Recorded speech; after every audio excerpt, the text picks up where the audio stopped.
मैं ज्योति जी से रिक्वेस्ट करना चाहूंगा कि शारदा कवाले मैम का इस्तकबाल करें।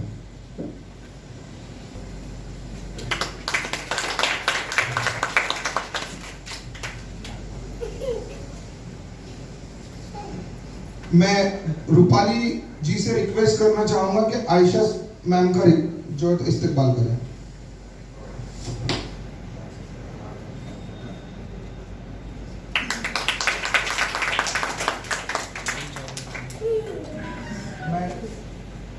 मैं वासे पठान से रिक्वेस्ट करना चाहूंगा कि समीर भाई का भी इस्तकबाल करें।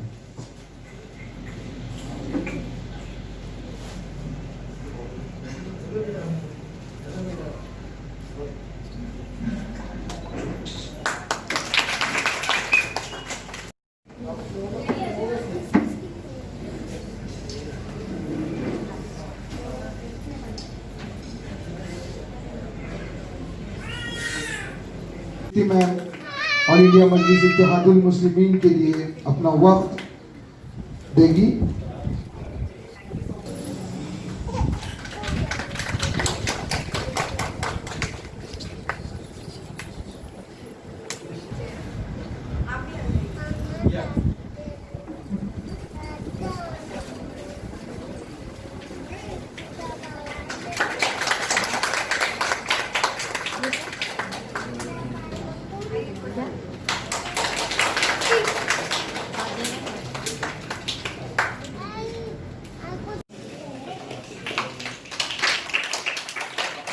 मैं आशा करता हूँ कि कीर्ति मैम ऑल इंडिया मजलिस इत्तेहादुल मुस्लिमीन के लिए अपना वक्त देगी। किया गया है जो अकोला से बिलोंग करती है, यवतमाल से, माफी चाहूंगा।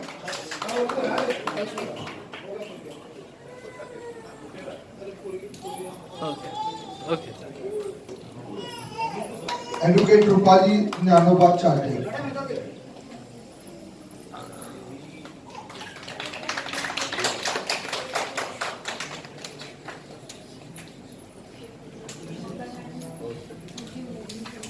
चंद्रका आप भी आ जाइए।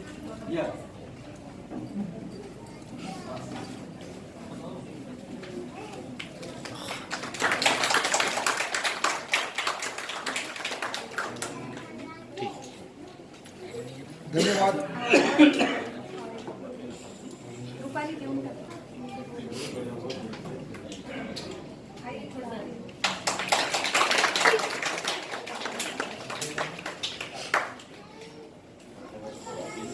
बहुत बहुत शुक्रिया इम्तियाज जलील साहब। यहाँ पर मौजूद Razia Sultan MIM student wing की महाराष्ट्र की अध्यक्षा एडवोकेट अस्मा शेख, शारदा मैडम, आयशा सिद्दीकी, समीर साजिद साहब, मजहर खान, यहाँ पर उपस्थित मौजूद तमाम मेरे पत्रकार भाइयों, यहाँ पर मौजूद काफ़ी देर से आप लोग यहाँ पर बैठे हुए हैं, मेरी माएँ और बहनें। सबसे पहले तो एक बात का मैं खुलासा करना चाहूँगा कि मैं सबसे पहले तो शुक्रिया अदा करना चाहूँगा कि पूरे वुमेंस विंग का कि धीरे धीरे बहुत अच्छे कामों की तरफ वो आगे बढ़ रहे हैं। यहाँ पर आवाज़ भी आती है, इसीलिए अगर ये अच्छे लोग इसकी अगर जिम्मेदारी उठाते हैं तो यकीनन इसका फ़ायदा बहुत सारे लोगों को हो सकता है। आयशा सिद्दीकी को जब मैं सुन रहा था, लेकिन सियासत राजनीति हम सिर्फ इलेक्शन के वक्त में करते हैं और बाकी का वक्त हम समाज सेवा के लिए इस्तेमाल करते हैं, हम समाज के कार्यों के लिए अपना वक्त इस्तेमाल करते हैं। मैं खुद अपने दिल्ली गेट के ऑफिस के ऊपर पिछले जब पहला बैच मैंने लिया था तो वहाँ पर हमें 50 लड़कियों को उस बैच के अंदर लेना था, लेकिन मुझे हैरानी और ताज्जुब इस बात की हुई थी कि वो 50 सीट के लिए 400 बच्चों का रजिस्ट्रेशन हमारे पास हुआ था। और उस दिन ये एहसास हुआ था कि कितनी जरूरतमंद बच्चियां हैं जो एक छोटा सा कोर्स हासिल करने के लिए एक सर्टिफिकेट के तौर के ऊपर कि इन्हें सिलाई आती है, सिलाई का काम ये कर सकती है। तो मैंने ऐसी तो बहुत जरूरतमंद बच्चियों को देखा कि जिनके लिए वो सर्टिफिकेट कोई मायने नहीं रखता है। उनको अगर हमको पैरों पे खड़े रहना सिखाना है तो कहीं ना कहीं उनको कुछ और आगे बढ़कर मदद करने की जरूरत है। तो पिछले 6 सालों से लगातार जो 25 बच्चियां पास होकर निकलती है, 3 महीने का कोर्स हासिल करने के बाद अब हर बच्ची को एक नई सिलाई मशीन साथ में देते हैं सर्टिफिकेट के साथ, ताकि ये बच्चियां अपने पैरों के ऊपर खड़े रह सके। और मुझे खुशी होती है इस बात की कि कई ऐसी बच्चियां हैं जिन्होंने अपनी दोस्ती वहां पर उस सेंटर के ऊपर की, अलग अलग जात धर्म और मजहब की बच्चियां हैं, लेकिन जब कोर्स कंप्लीट कर दिए, एक साइलाई मशीन ले लिया, तो कितने बच्चियों ने अपना एक छोटा सा घर बनाकर वो छोटे मोटे सिलाई के काम कर रही है। 1 रुपया भी हम किसी से लेते नहीं है। साथ ही साथ हम सिलाई मेहंदी क्लासेस चलाते हैं, वहां पर भी टोटली मुफ्त ये काम किया जाता है। ये बातें आप लोगों को दिखाई नहीं जाती है, आप लोगों को बताई नहीं जाती है, क्योंकि मजलिस को चाहने वाले अखबार वाले हैं तो हमारी सिर्फ बुराई छापना जानते हैं, अच्छाइयों के बारे में बहुत कम हमारा दिखाया जाता है। ये तो कुछ काम है, लेकिन साथ ही साथ अब हमने पुलिस भर्ती के लिए अब 2-1 महीने के अंदर आप देखेंगे कि महाराष्ट्र के अंदर हजारों की तादाद के अंदर हमने सोचा कि हम एक 200 अच्छे लड़कों को आइडेंटिफाई करेंगे, उनका सिलेक्शन करेंगे और वो सिलेक्शन करने के बाद वो 200 बच्चों को हम लोग पूरी तरह से ट्रेनिंग करेंगे कि ताकि वो पुलिस की नौकरी के अंदर भर्ती हो जाए। फिर हमको सुझाव आया कि सिर्फ लड़कों का क्यों, पुलिस के अंदर तो लड़कियां भी होती है, तो हमने सोचा कि चलिए लड़कियों के लिए भी हम करते हैं। तो मुझे खुशी है कि हमने पहले जो सोचा था कि हम 200 बच्चों को ट्रेनिंग देंगे, जब हमने रजिस्ट्रेशन शुरू किया तो 4000 बच्चों का रजिस्ट्रेशन हमारे पास आया है। अब आप यकीन है कि बहुत सारे लोगों को रोजगार का जरिया बनेगा। आयशा ने जैसा बताया है कि हम लोग अपने सेंटर के ऊपर भी बहुत सारे लोगों को नौकरियों का जरिया होती है, उनको नौकरियां डायरेक्ट किस तरह से दी जाए, वरना आज सबसे बड़ी दिक्कत जो है पढ़े लिखे बच्चों को नौकरियों के लिए दूसरे शहर जाना पड़ता है। कोई माँ बाप नहीं चाहता है कि अपने बच्चों को रोजी रोटी के लिए औरंगाबाद 50 बच्चियां नहीं, कम से कम हम एक बैच के अंदर 200 बच्चियों को ले सके ताकि वो अपने पैरों के ऊपर खड़े हो सके। पिछले 6-7 महीने से कोरोना की वजह से ये सेंटर बंद है। हमारी कोशिश चल रही है कि 1 जनवरी से हम दोबारा इसको शुरू करें और आने वाले साल के अंदर एक और सेंटर बनाए, ताकि मेरे जो बचे हुए 3 साल हैं उन 3 सालों के अंदर अगर 1-1 साल का भी अगर हिसाब लगाए तो हम 3 सालों के अंदर और 3 सेंटर्स यहाँ पर बनाना चाह रहे हैं। और कोई गवर्नमेंट की हम स्कीम नहीं लेते हैं, जो हमको चाहते हैं, जो हमको मदद करना चाहते हैं, हम उनसे यही कहते हैं कि भाई एक तो मुसलमानों के अंदर ये है कि ज़कात का कंसेप्ट होता है कि हम ज़कात का पैसा निकालते हैं, तो हम लोगों से ये कहते हैं कि अगर ये काम के लिए अगर इस्तेमाल करते हैं कि जहाँ पर एक घर के अंदर रोजी रोटी का जरिया बन रहा है, आपकी एक मशीन के जरिए उस बच्ची को अगर सिखा रहे हैं तो जिंदगी भर उसके ऊपर कमाई करती है और जिंदगी भर उसका फायदा होता है। तो हमारी कोशिशें चल रही है। मैं शारदा मैडम ने जितनी भी जानकारियां दी है आपको, मैं चाहूंगा कि उसका भरपूर फायदा उठाएं।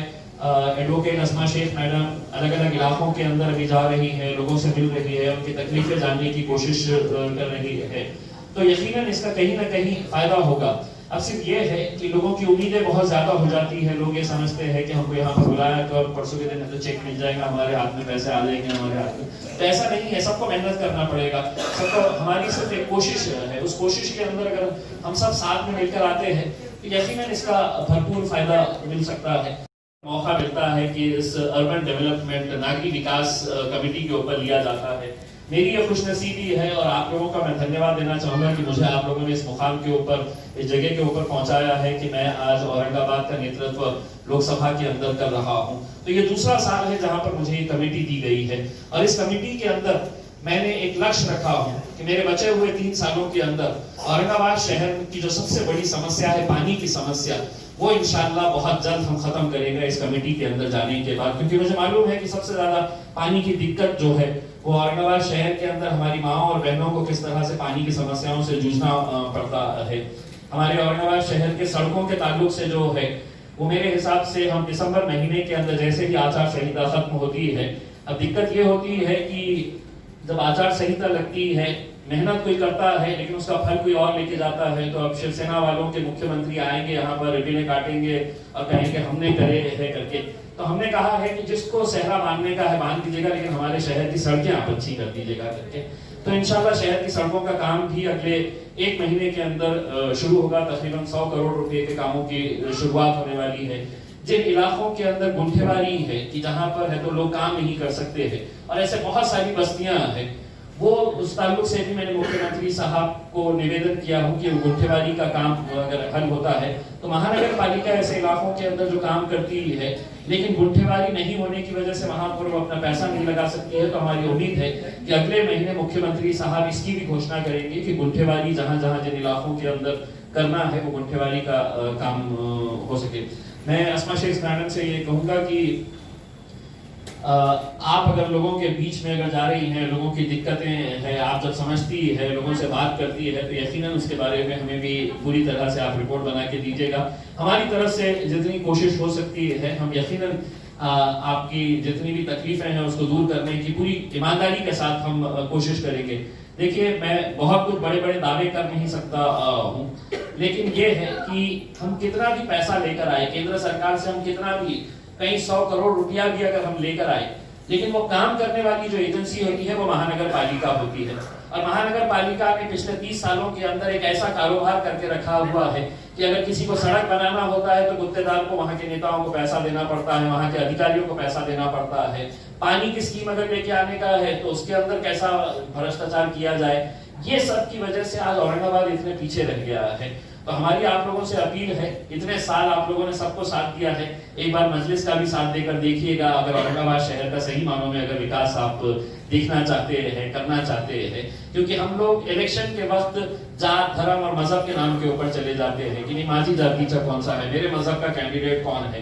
तो ऐसे चोर लुच्चे लफंगों को अगर आप चुनकर भेजेंगे वहां पर, तो उसका काम यही रहेगा कि किस तरह से मैं पैसा बनाऊं और पैसा खाते रहूं करके। उसमें अगर हमारे को इस शहर को आगे ले जाना है और अपने बच्चों के मुस्तकबिल को आगे लेके जाना है कि जहां पर हम अपने बच्चों के लिए अच्छे स्कूल्स यहाँ पर खोल सके, अच्छे हॉस्पिटल्स यहाँ पर हम लेकर आ सके, तो ये उसी वक्त मुमकिन होगा जब आप अच्छे लोगों को वहां पर भेजेंगे। अगर आप इसी तरह से अगर इलेक्शन के वक्त में फिर वही बातें आएगी कि इलेक्शन आते ही जात धर्म के नाम के ऊपर लोगों को बांटने का काम करो, फिर हिंदू मुसलमान कर डालो, कैसा न कैसा आपस में है तो भेदभाव करना शुरू कर डालो, यही चीजें अगर रहेंगी तो हम बहुत पीछे चले जाएंगे। अब वक्त आया है हम सब साथ में मिलकर इस शहर को खूबसूरत बनाए, आगे बनाए, और साथ ही साथ जब शहर बढ़ेगा तो आप लोग भी बढ़ेंगे। और इन छोटे छोटे बच्चे जो आप लोगों के साथ आए हैं उनके मुस्तकबिल के बारे में भी हम लोगों को सोचना पड़ेगा। आज स्कूल के अंदर एडमिशन लेने का है तो कितना, ये सब ऐसे मुद्दे हैं जो हर इंसान की जिंदगी से ताल्लुक रखते हैं, उनको दूर करने के लिए हम सबको एक साथ मिलकर आने की जरूरत है। हम हमारी तरफ से पूरी कोशिशें हमारी जारी रखेंगे। रजिया सुल्तान की पूरी टीम को मैं मुबारकबाद देता हूँ कि वो लोग अपने अलग अलग इलाकों के अंदर जा रहे हैं, लेकिन मैं अस्मा शेख मैडम से यही गुजारिश करूंगा कि और ज्यादा अपने सफर बनाएंगे। आप महाराष्ट्र की अध्यक्षा है, एक अच्छी टीम तैयार करिए पूरे महाराष्ट्र के अंदर, और जो काम की शुरुआत हम यहाँ से कर रहे हैं वो दूसरे महाराष्ट्र के शहरों के अंदर भी होनी चाहिए। और यही काम है जो आखिर में लोगों को आपसे जोड़ता है। आपका देखने का नजरिया उसी वक्त बदलेगा जब लोग देखेंगे कि आप काम कर रहे हैं। हम अगर काम कर रहे हैं तो आप हमारे साथ जुड़ेंगे, अगर हम काम नहीं कर रहे हैं तो आप हमको एक बार मौका दिए हैं, ठीक है आप खासदार अपने आप को बना दिए हैं, हमारी गलती थी एक मर्तबा बना दिए है, लेकिन अगर हम काम करेंगे तो यकीनन आप सोचेंगे कि नहीं मेरा वोट जो है वो बेकार नहीं गया है। तो हम आपके वोटों के कर्जदार हैं, आपने जो हमारे को वोट दिया है, वोट देकर इस मुकाम के ऊपर पहुंचाया है, उसका हम तहे दिल से शुक्रिया अदा करते हैं और आपको यकीन दिलाते हैं कि हमारी तरफ से जितना भी हो सकेगा हम पूरी तरह से कोशिश करेंगे।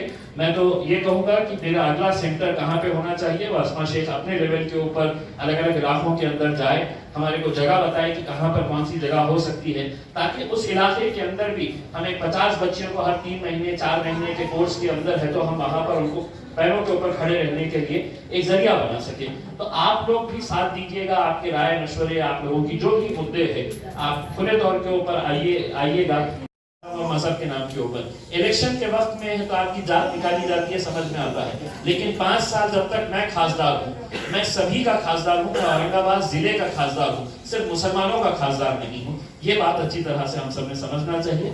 मुझे उम्मीद है आप लोगों की दुआएं, आप लोगों का साथ रहा तो इंशाल्लाह हम लोग सब लोग बहुत आगे बढ़ेंगे। बहुत बहुत शुक्रिया रहता है, इसलिए स्पेशली हमने वुमेन्स विंग की तरफ से उनका सत्कार, उनका स्वागत, उनका इस्तेकबाल का प्रोग्राम आज हमने ऑर्गेनाइज किया है। सर यहाँ पे आए हैं, उनका मैं दिल की गहराइयों से इस्तेकबाल करती हूँ।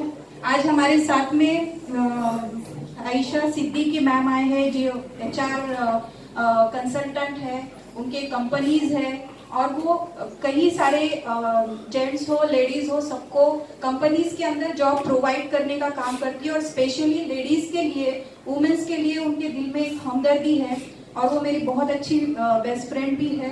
तो मैंने उनको कहा कि हमें औरंगाबाद में ऐसा प्रोजेक्ट लेना है जिसको हमें पूरे महाराष्ट्र में आगे बढ़ाते हुए लेकर जाना है, कि हमें उन लेडीज को साथ में लेकर काम करना है जो सच में आगे बढ़कर कुछ करना चाहती है, लेकिन उन तक कोई ऐसी वजह नहीं पहुंच पाती कि वो आगे बढ़े। तो हमें औरंगाबाद से हमने ये चीजें स्टार्ट की है। तो आज हमने कुछ ऐसे लेडीज जो एजुकेटेड लेडीज हैं, उनके एम्प्लॉयमेंट के लिए हमने आयशा सिद्दीकी मैम को बुलाया है। वो आपका बायोडाटा वगैरह यहाँ पे नोट कर लेंगी। उनके पास उनके जो साथी है वो भी आए हैं, उनको आपने बायोडाटा देना है। और हमारे शारदा मैम जो है, ये महिला आर्थिक विकास महामंडल यानी कि बीबी फातिमा, उसके अंतर्गत बीबी फातिमा बोलकर एक कमेटी है, उसके वो व्यवस्थापक है, मतलब उसके वो हेड है, यानी वो उसके अंतर्गत बचत गट चलाती है। जैसे कि हमने एजुकेटेड लेडीज के बारे में सोचा था, अनएजुकेटेड लेडीज के बारे में भी, और जो एजुकेटेड है लेकिन घर से बाहर जाकर काम नहीं कर सकती है, उनके लिए बचत गट के थ्रू हम स्मॉल स्केल बिजनेस को स्टार्टअप करके दे सकते हैं क्या, उसके बारे में भी हमने विचार किया है। जो एक तौर पर एक महिला उद्योग विकास और उसके बाद में रोजगार मेड़ावा के तौर पर हम इसे बोलेंगे, मतलब इसके लिए हम आज यहाँ पे आए हैं। तो मैं ये दोनों भी गेस्ट का और आप सभी लोगों का शुक्रिया अदा करना चाहती हूँ, और स्पेशली हमारे जो पत्रकार भाई आए हुए हैं उनका भी शुक्रिया अदा करना चाहती हूँ कि वो इस प्रोग्राम को एक अच्छा कवरेज दे रहे हैं और हमारे हर प्रोग्राम को एक अच्छा कवरेज देते हैं। और इसको स्पेशली देना चाहिए कि पूरा मैसेज ये ऑल ओवर औरंगाबाद में जाए और महाराष्ट्र में भी।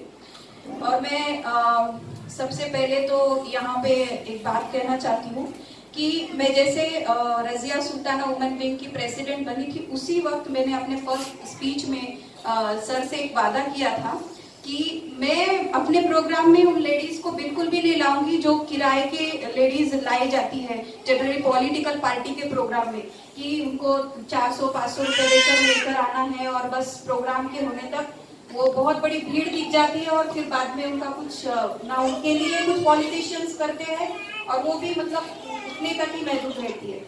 मैं उन लेडीज के साथ मिलकर एक संगठन बनाना चाहती हूँ कि जो सच में हमारे संगठन से जुड़ना चाहती है और महिला सशक्तिकरण के प्रोग्राम में वो हमारे साथ मिलकर काम करेंगी। तो मुझे आप सभी लोगों पे फक्र है कि आपने मेरे एक आवाज पर यहाँ पर आए हैं। यहाँ पे बचत गट के जो हमारे शारदा मैडम आए हैं, वो भी आपके बचत गट आपको कैसे फॉर्म करना है उसकी पूरी मालूमात, एक्चुअली उनकी मराठी लैंग्वेज पे कमांड होने की वजह से हिंदी में थोड़ी उनको दिक्कत आ रही थी, लेकिन आपको बचत गट के कैसे खोलना है, आपको कैसे बिजनेस स्टार्ट करना है, उसकी ट्रेनिंग कैसे देना है, ये पूरा वो आपको आपका जब बायोडाटा लेंगी, जो आपने डॉक्यूमेंट्स लाए उसके हिसाब से आपको प्रॉपर ट्रेन करेंगे। और मैडम का भी वैसे हुआ कि उनको इंग्लिश लैंग्वेज उनकी उस पर कमांड है, इस वजह से थोड़ा हिंदी बोलने में थोड़ा मिसअंडरस्टैंडिंग हुआ है, इसलिए मैंने आपको पूरे डिटेल में बताया। एक्चुअली आजकल हम देख रहे हैं कि समाज के अंदर महिलाओं को धर्म में बांटा जा रहा है। मतलब कि अगर किसी महिला पर एसिड अटैक होता है, उसका रेप होता है या उसके साथ जो भी बदतमीजी होती है, अभी रिसेंटली हमने बिहार इलेक्शन के पीरियड में 2-3 घटनाएं हमने ऐसी देखी जो हाथरस पीड़िता की थी, जिसको मारा गया, उसके साथ रेप किया गया और फिर धर्म के नाम पर लेडीज को डिवाइड किया गया। मतलब उसके साथ जो इनजस्टिस हुआ उसको एक धर्म का नाम दिया गया। और अभी रिसेंटली गुरनास बोलकर एक लेडीज है, मतलब वहां की पीड़िता है, उसके साथ भी सेम ऐसे ही हुआ है। मतलब उसका रेप तो हुआ नहीं है, लेकिन उसको जिंदा जलाकर मार दिया गया और फिर से धर्म के नाम पर लेडीज को डिवाइड करने की कोशिश की गई है। आज हमारे प्रोग्राम में हर समाज के लोग आए हैं और हर समाज के लोग आज MIM से जुड़ना चाहते हैं।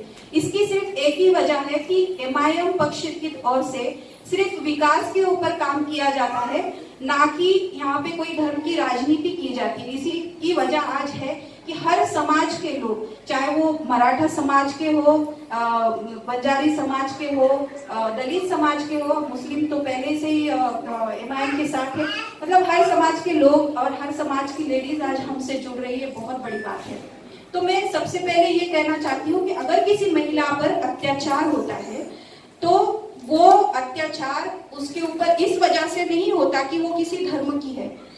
जो अत्याचार उस पर होता है वो एक महिला है, इसलिए उसको किस तरह से नीचा दिखाया जाए, उसको उसकी इज्जत को किस तरह से तार-तार किया जाए, इस वजह से उसके ऊपर अत्याचार होता है। इसलिए आज हमारे समाज में जरूरत है कि हम महिलाओं को, सभी समाज के महिलाओं को, हमने जेंडर इक्वालिटी को लेकर आगे बढ़ना है। मतलब हम सब महिलाएं एक है, चाहे वो किसी भी समाज की हो।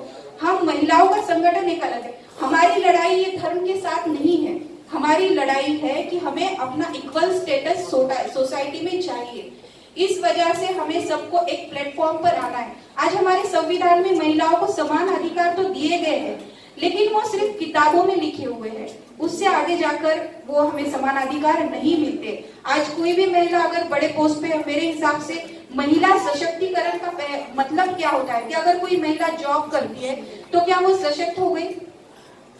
होती है, लेकिन वो नहीं होती जब तक वो अपने घर के पैसे किस तरह से, जो वो पैसे कमाती है, वो कैसे खर्च करेंगी, इसका अधिकार जब तक उसको नहीं आता है, तब तक वो महिला मेरे हिसाब से तो सशक्त नहीं हुए, एम्पावरमेंट नहीं हुआ है उसका। और जो महिलाएं घर में कौटुंबिक हिंसाचार से पीड़ित है, वो महिलाएं भी आज हमारे साथ आई है। उन महिलाओं के लिए हमने स्पेशली पहले काम किया था, उनके जॉब के लिए और उनके उद्योग व्यवसाय के लिए। जनरली क्या होता है कि महिलाएं एक तो एजुकेटेड होती है, और एजुकेटेड होती है तो फिर भी उनको बाहर का नॉलेज नहीं होता है, इस वजह से उनको अच्छे जॉब्स मिल नहीं पाते हैं, उनके पास डॉक्यूमेंट्स नहीं होते हैं। अस्सलाम वालेकुम रहमतुल्लाहि व बरकातुहू। सबको मेरा नमस्कार, जो भी यहाँ पे आई है लेडीज। आपने काफी 1 घंटे से वेट किया है प्रोग्राम के लिए, लेकिन ये पेशेंस आपका मतलब दर्शाते हैं कि आप सच में कुछ करना चाहते हैं। मतलब जब से आए 1-1.5 घंटे से तो कोई एक लेडीज भी बाहर रिटर्न नहीं गई थी। तो मैं आप सभी लोगों का यहाँ पे शुक्रिया अदा करती हूँ।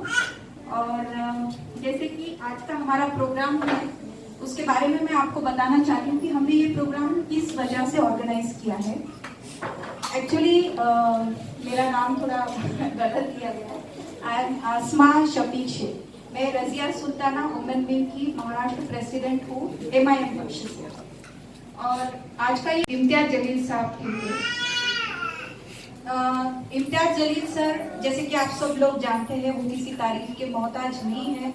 उनकी केंद्रीय शहरी विकास समिति यानी कि जो सिटी का डेवलपमेंट होता है, शहर का जो विकास होता है, उसके कमिटी के ऊपर जो नेशनल लेवल से होती है, वहां पे वो दूसरी बार फिर से नियुक्त हुए। तो इसकी कुछ तो वजह होंगी। मतलब सर ने इतना काम जो किया है, जब से वो चुनाव जीत कर आए एक सांसद के तौर पे, उन्होंने जितना काम किया है उसके बेस पर उनको फिर से ये नियुक्ति दी गई है। इम्तियाज जलील सर, जैसे कि आप सब लोग जानते हैं, वो किसी तारीफ के मोहताज नहीं है। उनकी केंद्रीय शहरी विकास समिति यानी कि जो सिटी का डेवलपमेंट होता है, शहर का जो विकास होता है, उसके कमिटी के ऊपर जो नेशनल लेवल से होती है, वहाँ पे वो दूसरी बार फिर से नियुक्त हुए हैं। तो इसकी कुछ कई सारे जेंट्स हो, लेडीज हो, सबको कंपनीज के अंदर जॉब प्रोवाइड करने का काम करती है और स्पेशली लेडीज के लिए, वुमेन्स के लिए उनके दिल में एक हमदर्दी है और वो मेरी बहुत अच्छी बेस्ट फ्रेंड भी है। तो आज हमने कुछ ऐसे लेडीज जो एजुकेटेड लेडीज है, डाटा वगैरह यहाँ पे नोट कर लेंगी। उनके पास उनके जो साथी है वो भी आए हैं, उनको आपने बायोडेटा देना है। और हमारे शारदा मैम जो है, ये महिला आर्थिक विकास महामंडल यानी कि बीबी फातिमा, उसके अंतर्गत बीबी फातिमा बोलकर एक कमिटी है, उसके वो व्यवस्थापक है, मतलब उसके वो हेड है, यानी वो उसके अंतर्गत बचत गट चलाती है। जैसे कि हमने एजुकेटेड लेडीज के बारे में सोचा था, अनएजुकेटेड लेडीज के बारे में कि समाज के अंदर महिलाओं को धर्म में बांटा जा रहा है। मतलब कि अगर किसी महिला पर एसिड अटैक होता है, उसका रेप होता है या उसके साथ जो भी बदतमीजी होती है, अभी रिसेंटली हमने बिहार है कि हमें अपना इक्वल स्टेटस सोसाइटी में चाहिए। इस वजह से हमें सबको एक प्लेटफॉर्म पर आना है। आज हमारे संविधान में महिलाओं को समान अधिकार तो दिए गए हैं, लेकिन वो सिर्फ किताबों में लिखे हुए हैं, उससे आगे जाकर वो हमें समान अधिकार नहीं मिलते। आज कोई भी महिला अगर बड़े पोस्ट पे, मेरे हिसाब से महिला सशक्तिकरण का मतलब क्या होता है कि अगर कोई महिला जॉब करती है तो क्या वो सशक्त हो गई? इम्पोर्टेंट स्पीच दिया और बहुत सारी घोषणाएं जो हमारे महिलाओं के लिए बहुत ही कारगर साबित होंगी। सबसे पहले तो मैंने औरंगाबाद से इसकी शुरुआत क्यों की, इस बात को मैं बताना चाहती हूँ कि औरंगाबाद एक खासदार गाँव है और जितना काम आप कर सकते हैं मुझे नहीं लगता महाराष्ट्र में कि महिला आर्थिक विकास महामंडल, इसके अलावा भी 2